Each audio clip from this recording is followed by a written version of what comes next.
Okay, this is our video for page 13.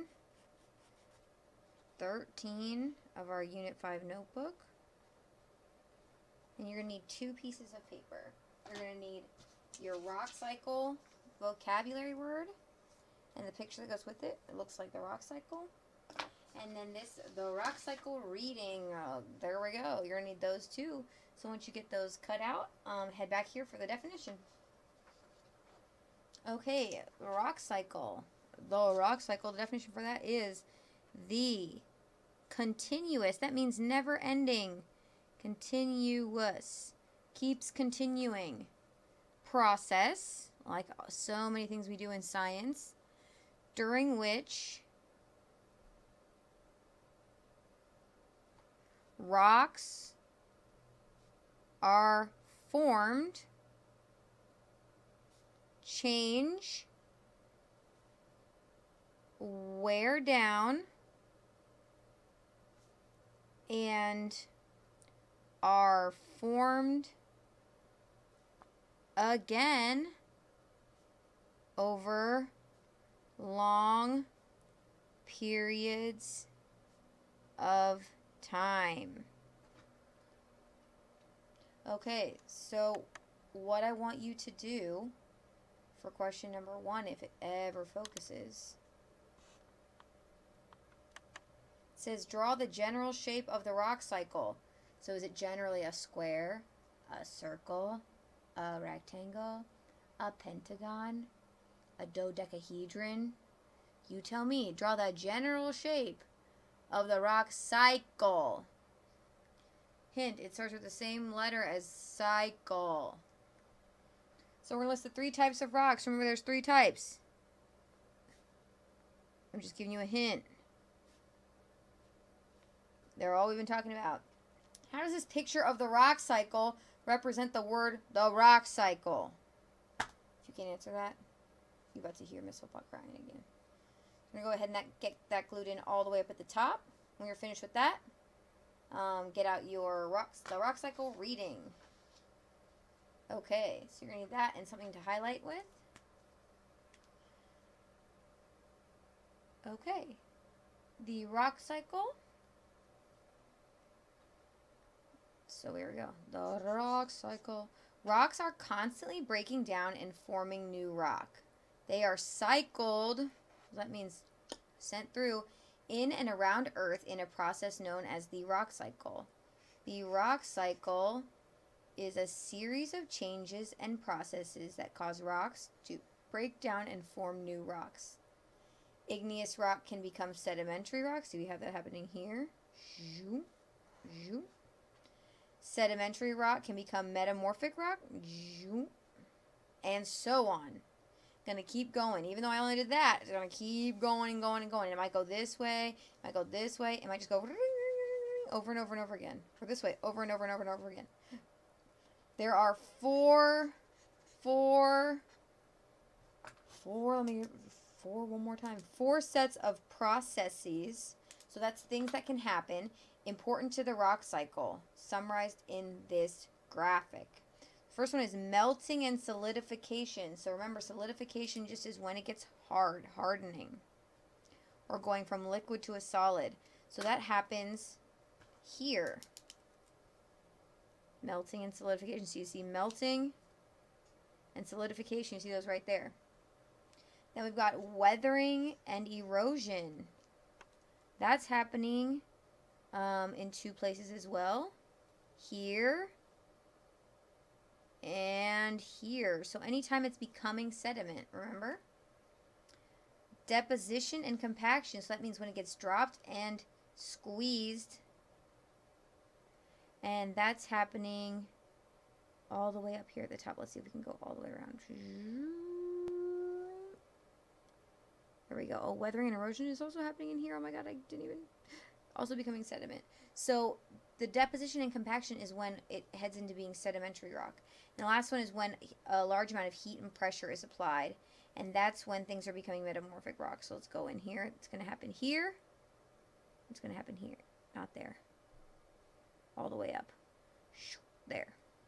You can draw these arrows much nicer if you find a better way that you like better. but that's how I drew them when I just read it for the first time. Okay. Rock can be buried deep within earth, so it means like covered up. If buried deep enough, extreme heat will cause the rock to melt. So the extreme heat will cause the rock to melt and form magma. Magma is molten or liquid rock. What's the other name for it? Lava. But that's above ground. Over time, magma moves up through the Earth's crust, cools and solidifies. Remember those words? Cools and solidifies underground. Magma can also rupture through Earth's crust, becoming lava, cools and solidifies on Earth's surface. When magma or lava cools and solidifies, it becomes igneous rock. That's a key point. When magma or lava cools and solidifies, it becomes igneous rock. Remember that. We should have talked about that many, many times already. Igneous, metamorphic, and igneous rock. One of those should say sedimentary. Sedimentary rock on Earth's surface is exposed to the natural elements.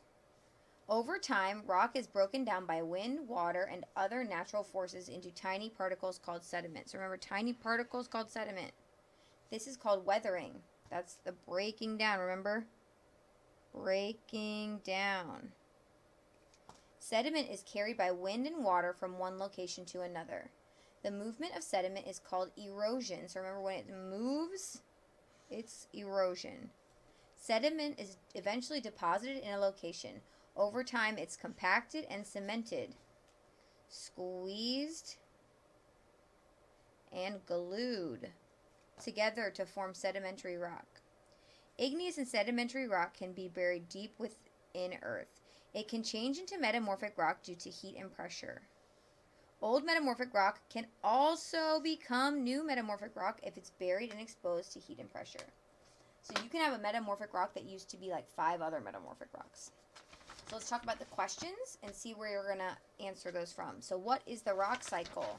That's going to be up here in paragraph 1. It's that bold word. So it's in paragraph 1. The rock cycle is, boom, it tells you right there. The rock cycle is. Finish that. If I come around and I see blank ones, oh man, I'm going to be frustrated. Yes. What set of processes are directly important to the formation of igneous rock? So let's go to here. You can either do it in the reading or igneous rock. What are the things that point to igneous rock? Solidification.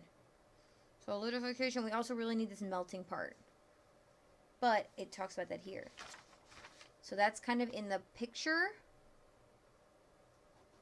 And think about which one of these is the most important for igneous. Is it 1, 2, 3, or 4? It's number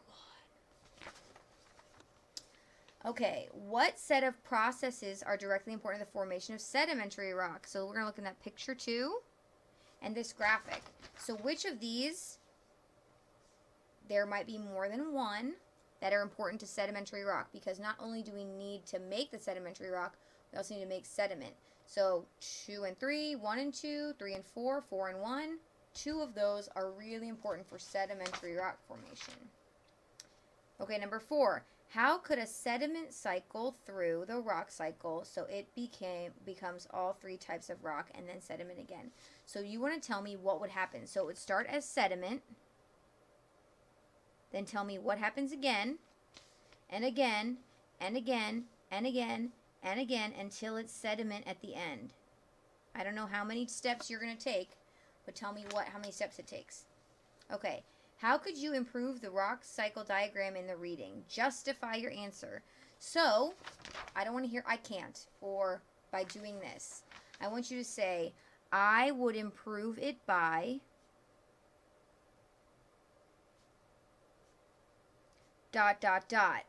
Finish the sentence, period. This would be an improvement because, and explain why it would be an improvement. That's how you are going to justify your answer. When you're finished with this, it should get glued in below here. You'll notice it's too big. So you're going to need to fold up the bottom. Okay? And I like to fold it down just so that it's like right there. And that should fit. So yeah, just those two right there. And watch the next video for page 14.